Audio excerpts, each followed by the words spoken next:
உள்நோக்கம் கொண்ட கருத்தா இல்லையா என்பதை அண்ணன் திருமா தான் சொல்ல வேண்டும். நான் அவருடைய வார்த்தைகளுக்கு வண்ணம் பூச தயாரில்லை. ஆனால் அண்ணன் திருமா அவ்வப்போது இப்படிப்பட்ட கருத்துக்களை சொல்லி தன்னுடைய டிமாண்டை இன்க்ரீஸ் பண்ணிக்குவார். ஆதவ் அர்ஜுன் பேசுகிற கருத்துக்கும் அண்ணன் திருமாவுக்கும் தொடர்பில்லை என்று அண்ணன் திருமா சொல்வார். ஆனால் ஆதவ் அர்ஜுன் பேசுகிற கருத்தை திருமாவினுடைய கட்சியில் இருந்து கொண்டே ஆதவ் அர்ஜுன் பேசுவார்.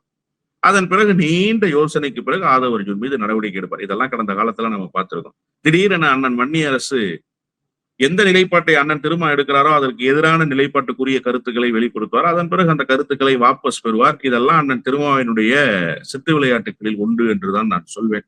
அதே நேரத்தில் ஒரு விஷயத்தை நான் பாராட்டியாக வேண்டும். இந்திய துணை கண்டத்தில் பாரதிய ஜனதா கட்சி என்கிற கட்சி எந்த இடத்தில் இருக்கிறதோ அங்கே நாங்கள் இருக்க மாட்டோம் என்று டிக்ளேர் செய்யற ஒரு அரசியல் கட்சி இருக்குல்ல, அது இந்திய துணை கண்டத்திலேயே வீசிக்காதான். அது மட்டுமல்ல, எனக்கு இன்றும் நன்றாக நினைவு இருக்கிறது. திருவாரூரிலே பொதுக்கூட்டம் அண்ணன் பேசினாரு, பாஜகவுக்கு எவனாவது போயிட்டு இந்த கட்சிக்கு வரணும்னு நினைச்சா வராத, நீ அங்கேயே இருந்த. எப்போது உன்னுடைய சிந்தனையில் பாஜகவில் நாம் செயல்படலாம் என்கிற எண்ணம் தோன்றி நீ பாஜகவுக்கு போகிறாயோ அன்றைக்கே உன்னுடைய சிந்தனை பாழ்பட்டு போய்விட்டது என்று பொருள்.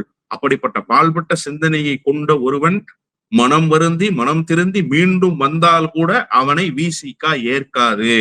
இதை நான் கொள்கை பிரகடனமாக முன்வைக்கிறேன். இந்திய துணை கண்டத்துல எந்த கட்சியும் சொல்லல சார்.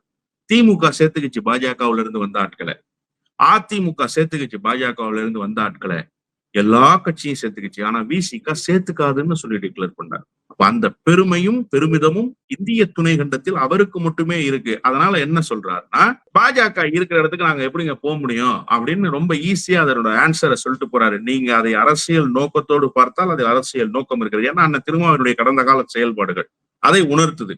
அதனால அதை நீங்க அப்படியும் புரிஞ்சுக்கலாம். அதே நேரத்தில் நான் என்னை பொறுத்தவரையில் என்ன நினைக்கிறேன் என்று சொன்னால், அவர் போகிற போக்கில் அந்த கருத்தை சொல்லிவிட்டு போயிருக்கிறார். என்னன்னா, கூட்டணிக்கு போறாங்கன்றாங்க, நான்லாம் கூட்டணிக்கு போகலங்க, பாஜக அந்த பக்கம் இருக்கு, நான் எப்படிங்க போக முடியும் அப்படின்னு சொல்லியிருக்காங்க. அப்ப பாஜக போயிருச்சுன்னா நிச்சயமாக போவதற்கான வாய்ப்புகள் மிக மிக மிக மிக குறைவு.